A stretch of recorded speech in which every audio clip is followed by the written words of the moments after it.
Hi,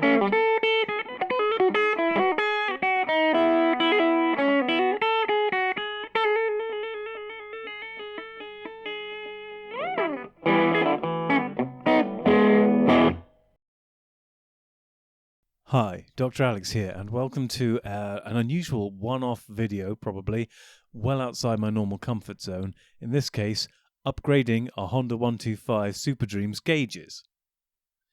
Now, yeah, I don't normally do motorbike videos.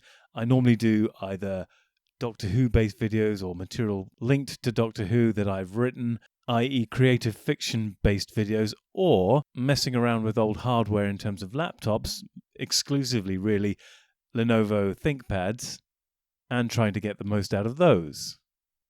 I guess in a way, I suppose those videos are what these are closest to, in that both this and those ThinkPad videos are focusing on trying to make the most of old technology and getting the most out of stuff that it still has some life and can still be used and is useful. In the former case, that's old ThinkPads which outperform most of the laptops you buy on the high street these days, and in this case, a Honda 125 Superdream that has just become a classic motorbike in this country, the UK, and as such has various advantages which don't make a lot of environmental sense, but hell, they make fiscal sense right now. But I don't want to go into that right here and right now, because that's not the point of this video. Suffice to say, the Honda Superdream I have is from 1982, and therefore it's a 41-year-old motorbike. Quite old. And although it's running quite nicely, there are certain bits of it that were in need of upgrading/replacing, and most visibly of those was the gauges, the speedometer and the rev counter. As you can see in this image, they were well past their best. The displays were sun damaged. The needles were, well, I mean, one case was okay, I guess. The other one was someone had put what looked like a piece of wire wrapped around the remains of a needle on the other one.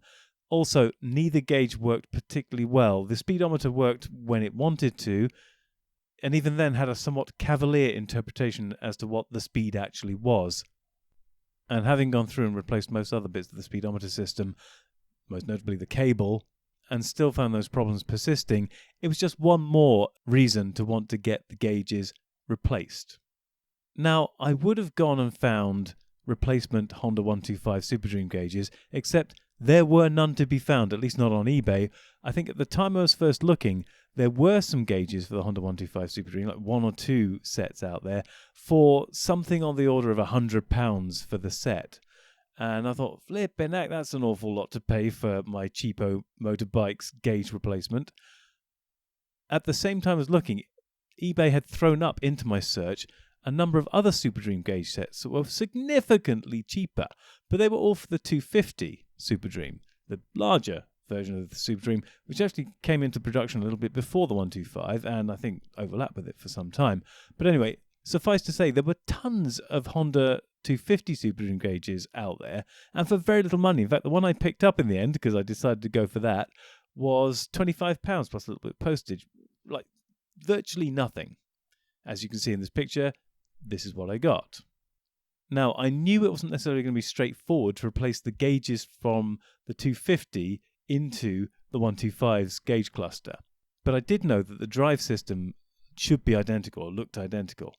Of course, I did test this once it arrived and attached a spare speedo cable to each gauge in turn and spun it with a drill, and yes, it worked. So I was fairly confident that the cables would be fine going from the 125 into the 250's gauge cluster. The more problematic thing about it was that the Honda 125 Superdream's gauges themselves didn't have fully round displays. They were actually cut off at the bottom, and I was worried that the 250's gauges wouldn't fit into the cluster surround at all. Also, I was hoping in my over-optimistic, naive, bright and shiny pre-install self that I could use the Honda 250 Superdream's gauges with their actual cases and glass still in place, because they have really nice glass on those 250 gauges, nice watch glass covers to the actual instrument displays themselves. So my initial attempts were to try and fit those entire speedo and rev counter fittings, complete with their watch glasses, into the Honda 125's instrument encasement. Ultimately, this was the big mistake of this video and of this entire process, and you will learn from my mistake, because upon opening up the 125's instrument cluster, I figured I could cut out the bits of the plastics around and fit the entire casement for the 250's gauges straight in. I tried this first with the rev counter, having first tested the rev counter once more by plugging it into the cable, and it did of course work. And in fact there's a video to show it working here.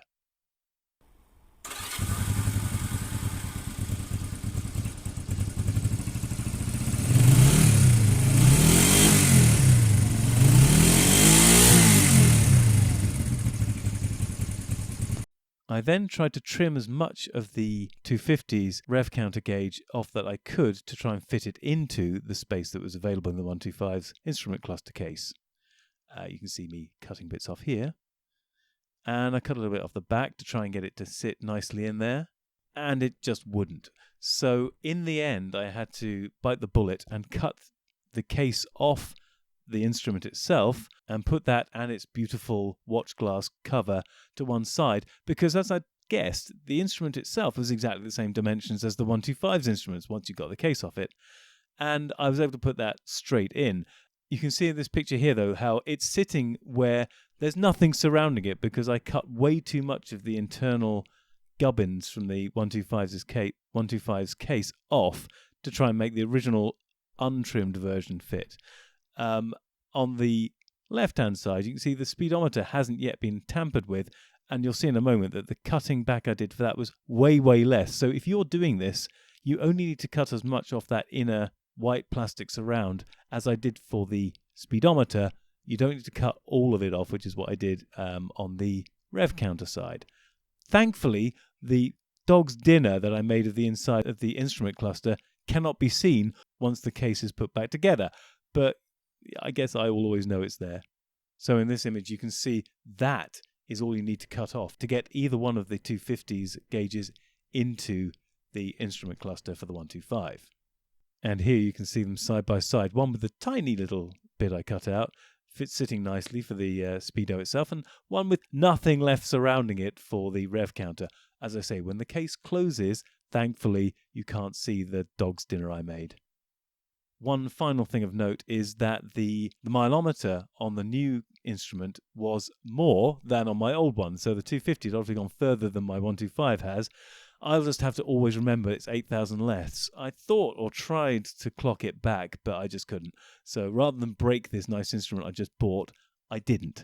And I just have to always remember that the bike has actually gone 8,000 miles less than my current cluster tells me it has.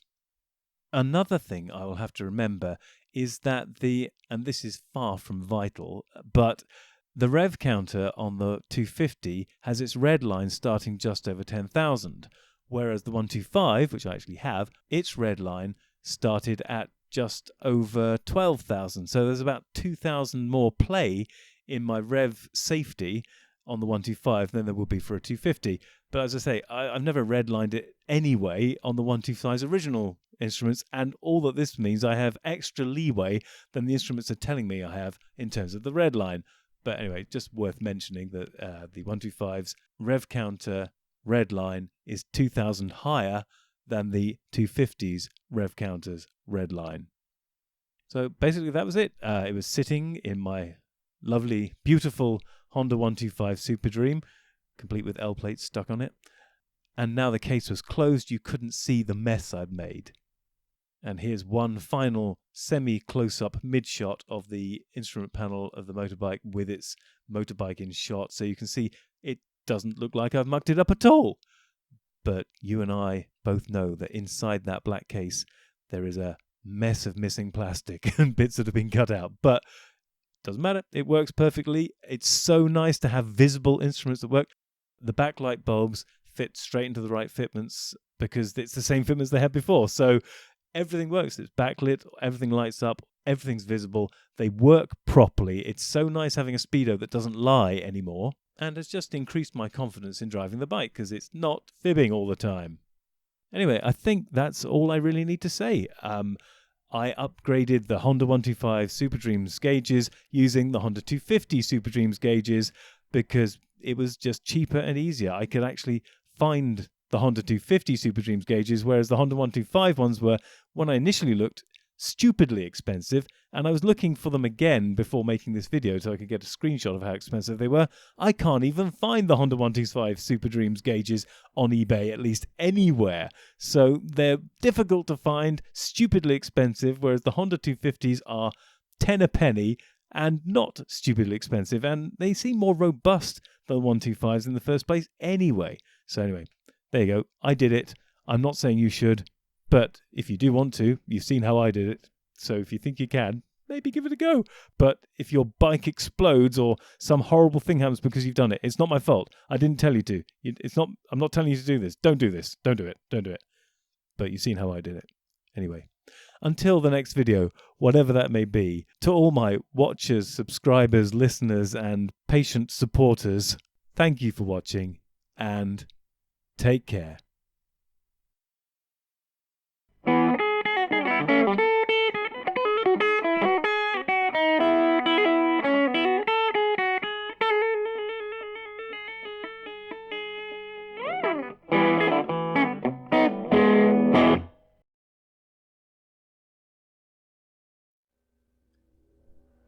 Masters, mistresses, the Doctor requires materials in order to maintain the TARDIS and ensure continued functionality. He similarly requires carbon-based comestibles to sustain his own biological functions and existence.